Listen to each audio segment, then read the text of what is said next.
கறி குழம்பு டேஸ்ட்டில் சப்பாத்திக்கு சூப்பரான சைட் டிஷ். அதை எப்படி செய்யுதுன்னு பார்க்கலாம். ஒரு மிக்ஸி ஜார் எடுத்துக்கோங்க. 2 ஸ்பூன் தனியா, 2 ஸ்பூன் சீரகம், 1 ஸ்பூன் மிளகு, 1 துண்டு இஞ்சி, 5 பல்லு பூண்டு, 4 காஞ்ச மிளகாய், கொஞ்சமாக தண்ணி விட்டு அரைச்சி எடுத்து வச்சுக்கோங்க. இது கூடவே 2 தக்காளி நல்லா பேஸ்ட்டு அரைச்சி எடுத்து வச்சுக்கோங்க. பேனில் எண்ணெய் விட்டு நறுக்குன ப்ரொக்கோலியை 1 நிமிஷம் வதக்கி எடுத்து வச்சுக்கோங்க. இதே பேனில் கொஞ்சமாக எண்ணெய் விட்டு பட்டை, சோம்பு, பிரிஞ்சி இலை, லவங்கம் இதெல்லாம் போட்டு தாளிச்சிட்டு இது கூடவே ஒரு பெரிய சைஸ் வெங்காயம் அதையும் போட்டு எண்ணெயில் வதக்கிக்கோங்க.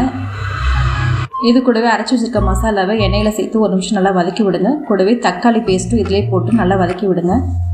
பச்சை வாசனை போக வதக்கினதுக்கப்புறமா ஒரு ஸ்பூன் மஞ்சள்தூள், காஷ்மீரி சில்லி, கரம் மசாலா, உப்பு எல்லாத்தையும் சேர்த்து நல்லா கலந்து விடுங்க.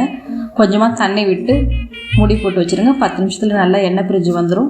இது கூடவே ப்ரொக்கோலி, கொஞ்சமாக பச்சை பட்டாணி இதுவும் நல்லா கலந்து விட்டதுக்கப்புறம் 10 நிமிஷத்துக்கு மூடி போட்டு வேக வச்சுக்கோங்க. சப்பாத்திக்கு சூப்பரான சடிஷ் ரெடியாக இருக்கும். கறி குழம்பு டேஸ்ட்டில் இருக்கும். ட்ரை பண்ணி பாருங்கள். மறக்காமல் சப்ஸ்கிரைப் பண்ணுங்கள். தேங்க்யூ.